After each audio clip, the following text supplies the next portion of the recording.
एक बहुत प्रसिद्ध फिलोसोफर हुए हैं शोपेनहावर। वो कहते हैं कि आपने अपने जिस हाथ से टोंग को पकड़ा है, चिमटे को पकड़ा है, उसी चिमटे से अपने उसी हाथ को क्या पकड़ सकती है? नहीं पकड़ सकती। आपने कभी गौर किया, कोई नेत्रहीन व्यक्ति है, वो देख नहीं पाता, लेकिन अगर किसी की मृत्यु हो गई, उसने अपनी आईज को डोनेट किया है, तो उसकी आंखें जब नेत्रहीन को लगाई जाती हैं तो वो देखने लगता है।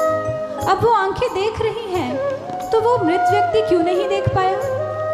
क्योंकि देखने वाली एक शक्ति थी जो इन आउटर लेंसेज के द्वारा बाहर देख रही थी।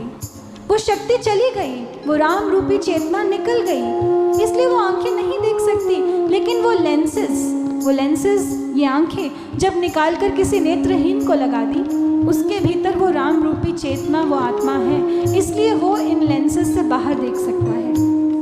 अब जिस चेतना के द्वारा वो इन लेंसेज से बाहर देख रहा है, क्या उस चेतना को ये आंखें देख सकती हैं? हमारे उपनिषद कहते हैं नहीं देख सकती। उसे देखने के लिए यहाँ एक सूक्ष्म नेत्र है, जिसे दिव्य नेत्र कहा, जिसे डिवाइन आई कहा, जिसे सिंगल आई कहा, आई ऑफ विजडम कहा, आई ऑफ इंट्रोस्पेक्शन कहा।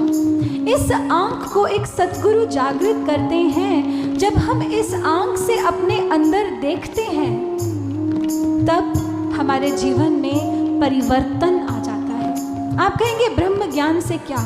मीरा जो कृष्ण दीवानी थी, जो कहती थी मेरे तो गिरिधर गोपाल दूसरो न कोई, वो मीरा ये गा उठी, पायो जी मैंने राम रतन धन पायो। अब मेरे लिए राम और कृष्ण में कोई अंतर नहीं, इसलिए अब मेरे में राम और कृष्ण के भक्तों में भी कोई अंतर नहीं, अलग अलग संप्रदायों में, धर्मों में, मजहबों में भी कोई अंतर नहीं। अब मेरे लिए सब एक हैं, सब समान हैं। तुलसीदास जी जो अपनी पत्नी की मोह में इस प्रकार रमे हुए थे, कोई सुध नहीं थी।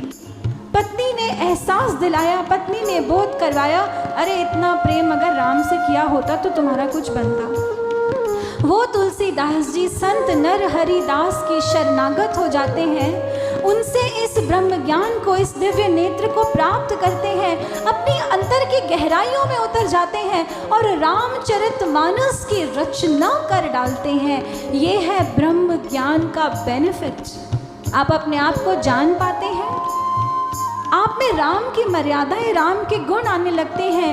ये बेनिफिट है इंडिविजुअल लेवल पर। आपका दृष्टिकोण बदल जाता है, पूरे समाज में आपको एक रूपता, समानता दिखती है।